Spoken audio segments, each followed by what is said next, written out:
So that's private lending. We'll see in the slides to follow this one that I've been a borrower quite a bit of private money. I think I probably borrowed about $5 to $10 million in private money over the course of my real estate journey. I've met good guys and I've met bad guys in that business. And the bad guys would give you a verbal, may or may not give you something in writing, and then they may or may not have the money the day before you're closing. They may postulate they don't have the money unless they can charge you a couple more points up front, right? So those are the bad guys. And I was so disenchanted with the process because I had to go through it so many times that when I got on the other side of that equation, I wanted to beat the crap out of those guys and beat them in the business. You know what I mean? So part of the reasons why we've started this business is because, you know, we are ethical, honest people, and there are guys that aren't, and we want to help out people that have good intentions that want to start their own real estate career. So that's kind of the evolution of it. Obviously, it makes money and is profitable, but it was my incredible distaste for some of those competitors that we want to blow them out of the market, just so you know. Not that I'm competitive or anything. We get the next slide. This is just some of the developments that we're working on now, just to give you a sense for what our family of companies are working on. So we got a couple Back Bay developments here, Marlborough Street. We got the 2 condos in there. They're both be $6 million sellouts. We bought the building for $5 million. We'll probably spend around $3.5 million. We'll have another $500,000 or so carry costs or something in that neighborhood. Broke will hit us for money too. That looks to be a pretty good project. We'll be finishing that up at the end of this year. 6 Newbury Street, that's the Chanel building. I don't know how much you guys know about Boston, but Newbury Street right near the public gardens right at the end. 6 is the, I guess it's the second address in, third building in, second, third. And that we purchased a shell, 6,100 square foot shell, all on one floor for $7.2 million. And we're investing about $2.5 to $3 million in soft costs to redevelop it. And then we've listed that for $13 million in the marketplace. So that's none of my relatives are buying that property anytime soon, but there are some Saudi princes and sheiks that are coming through. But that's pretty fun. That's a pretty cool property. 3 Union Park is the corner of Union Park and Shawmut Street in the South End. There's a cool little cafe called the Buttery that's right across the street. I just put that building. It's a dual lot. There's a Victorian brownstone that's Shawmut facing, and then there's a lot behind it that's on Union Park. Another developer permitted that, and he wanted to sell the permit. So I'm actually buying his permit in about 45 days. That permit's going to allow me to take his existing building, erect a new building behind it, combine the 2 buildings, and have like 1,600 square foot single plates, which in the South End you get 700 or 800 per floor, and it's vertical living. The trend is more toward flat living, which you see in 6 Newbury is 6,000 on one floor. So I've got a unique building. It'll be half new, half old South End. Very cool. Pretty excited about that. So I am going out with the bank with that yesterday, and I'm going out to my investor base with that. I've already drafted. I haven't had time to actually send the emails out, sadly enough. So that's an interesting investment community. We're doing pretty good, favorable rates for the investors. I can't talk about them publicly, I don't think, due to SEC regulations. So that's the kind of more risky side of our business right now. It's those are high speculative flips. I wouldn't encourage anyone starting out to do any of these kind of flips. You stick to the single families and work your way through it. You can do some 3 families in Dorchester maybe, where the purchase price is $500,000 and your sell might be $1.2 million. You're spending a few $100,000. That's more manageable and it's less risky because you could always rent those as rentals and cover yourself. But these ones you're smoked. The market turns, and I have deep-pocketed investors who are investing alongside of me that I've made a lot of money for. That would carry me if the world blew up tomorrow and went through a 3-year recession. I could carry the soft on that. Okay, so those would be very fun to carry on my own. These other projects here are residential rental properties. Have always done a mix of rentals along with condo conversions. These are larger rental properties. So 10 Marymount Matt is actually doing an amazing job on the lease up with that. In addition to his private lending responsibilities, he's also got the background in leasing. He's created a great website called 10mquincy.com.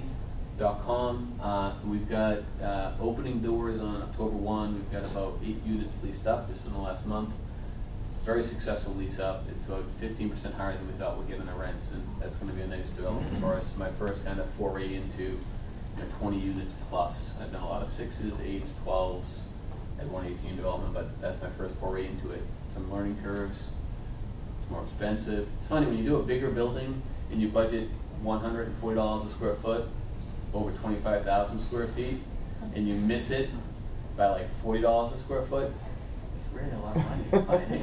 So I've had this conversation with my investors recently. I'm sorry, guys, but the good news is we created $2 million in value, right? The bad news is that your internal rate of return just went down a little bit. But that's been cool. 99 Hancock Street, it's an old Jewish temple. They were relocating to Milton from Quincy, and they sold it to us for $2.1 million. We're investing $15 million in constructing a 53-unit building. It's a pretty cool building. We are in the ground shoring up the sidewalk, which wasn't necessarily included in our original budget, but when you dig and there's a steep hill next to you, you're going to have to shore up the sidewalk. So anyways, 90,000, there you go.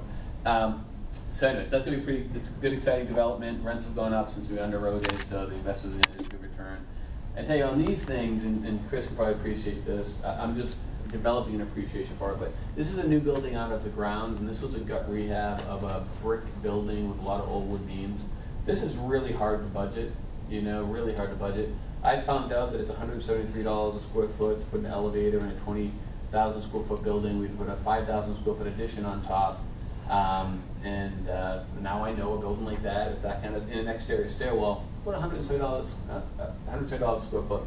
On this one, where it's out of the ground, on our plans, we're able to buy out the contracts, and you're bidding them out, and you're getting people to price them with certainty because it's a new building. It's not like, what are you finding in the wall? So we're able to get a lot more confidence in the $14 million hard construction cost in that, because we've got like 80% of it already bought out in advance, fully guaranteed that the vendors are taking the risk. So that's in process. It'll be done end of next August. We get 2 other deals that are under agreement. They're both lots in Quincy. One's going to be for 60 units, the other one for 50 units, and we're in the permitting process there. So we're pretty busy, and this is just the development side of the business. But it's been an exciting time. We hope the market stays good for a couple more years. I'm going to go on to here, and I'm just going to talk to you about some of our first deals, and Matt's been around for every one of these.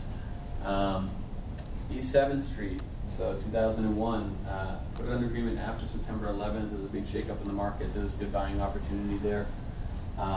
Good purchase price. I used a 203K loan. Some of you guys may have heard of it. So a 203K loan is a loan. Wells Fargo is good at administering them. It's a loan that's meant to improve the rental housing stock.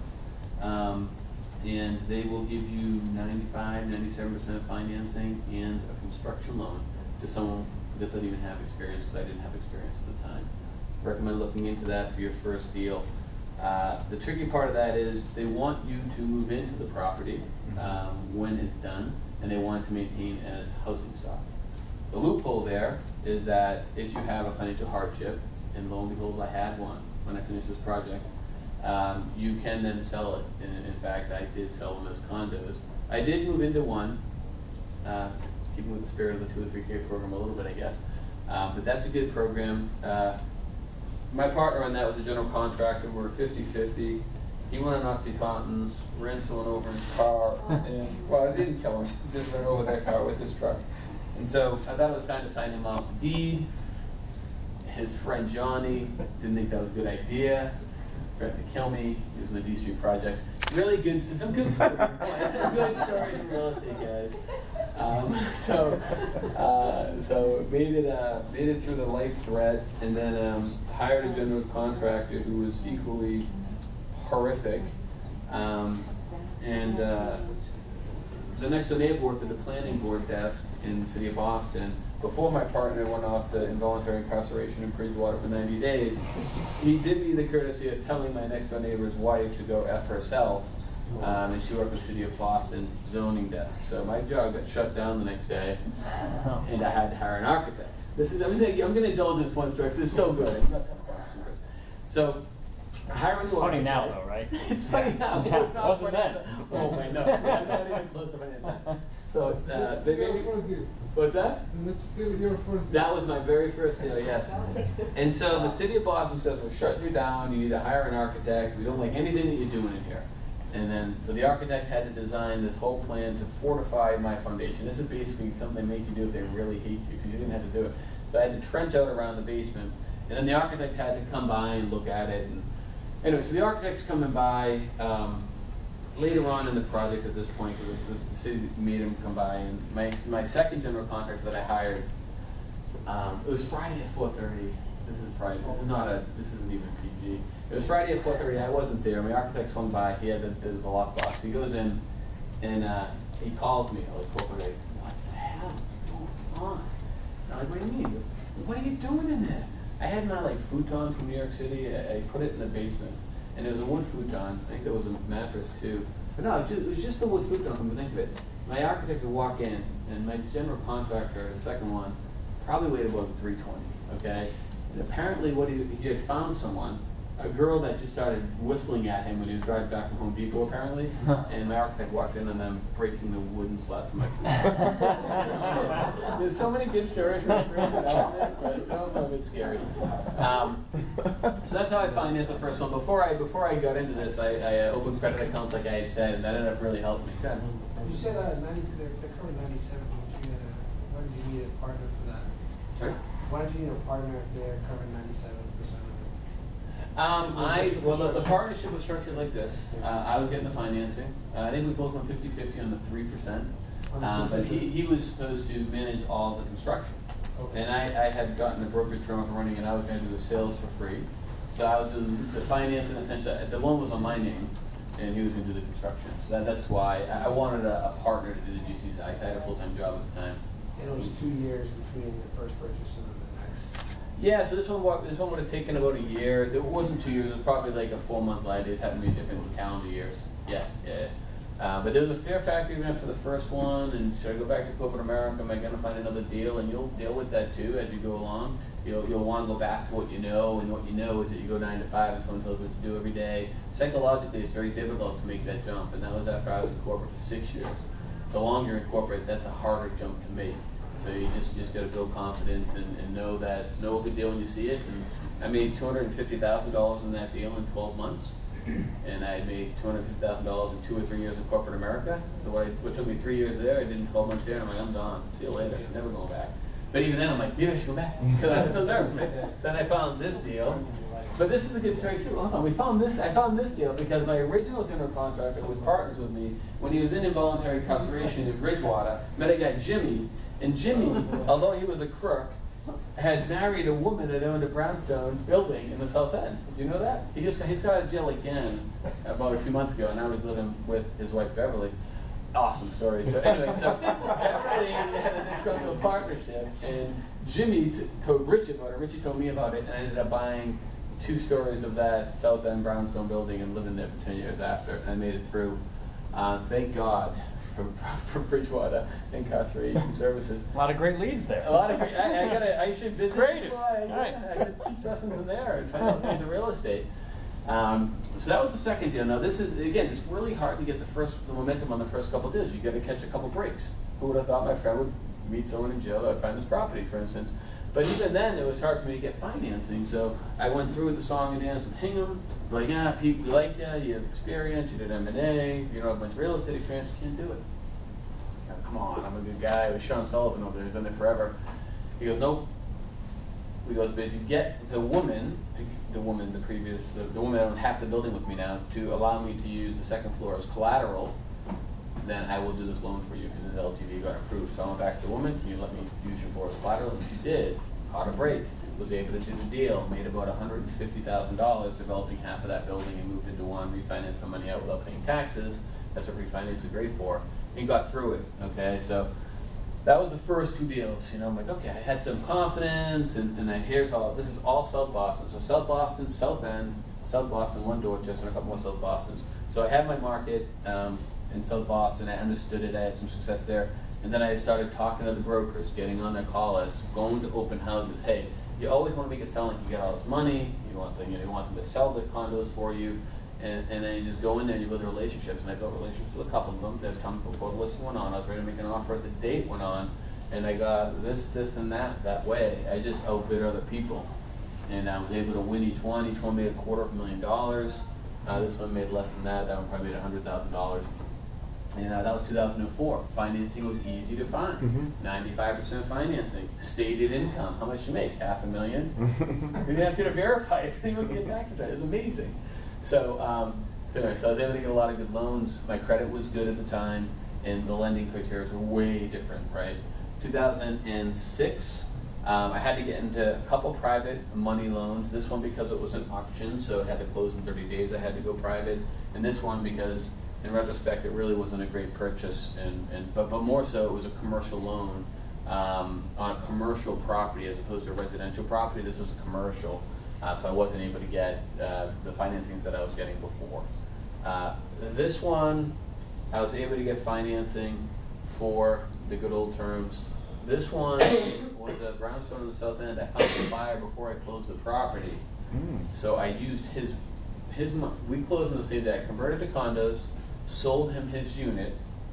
I kept the other 2 units, used his money to buy the building, which is pretty cool, and then I had a construction loan on top of it. So it was a complicated transaction, but it worked out very well. Maybe another break there, you know. This was, let's say I did get I got some kind of a commercial loan then in 2006. I'm surprised. I think that bank is out of business now. But anyway, got a loan on this, a commercial loan, and then this one was a private loan. You see how times changed in 2000. I don't know what happened in 2007. I just didn't have enough time to find what I did in that year, so that's probably skipping a year there, guys. In 05. You skipped to 05. I'll go back. Did I have? Maybe I didn't buy anything in 05. Yes, this is when I was starting out. Yeah, I was probably finishing up some, starting others, and I didn't have any bought in that year. That would be accurate. 2007. I might not have bought anything in 2007. This was a continuous. You're gonna spend the money from the previous years. Yeah, I was in Mexico for that year. So 2008, we all know 2008 started off good and then so well. I was able to get a loan on this probably beginning of the year. I think this is chronological. This was a receivership, so we had to go with a hard money loan. Some hard money lenders aren't very ethical, like I mentioned, and this is one of them. So they gave me a 13-3 loan, but he wanted 50% of the ownership of the development in addition. And I'm like, all right, I can do it, or I don't do the development. I ended up making $1 million in this deal, and he made half of it. But it's an example of, okay, you know, he's porking me, but I'm going to still make a lot of money, and I got to earn my right to get into these $1 million plus, you know, this ended up being, you know, $1 million, spent $600,000 on construction. So it was my, like, way of entering into the bigger deals. I gave away 13-3 and half, right? And then I split the other half I had with another partner who was new GC. So, but I learned a lot, you know, and I got the deal done, and I got my experience. Cash. This was such a good purchase price. I think that we got that in before October too. So that was before the market crashed, right? So I was able to get a good loan and a construction loan. This one was down to 80%.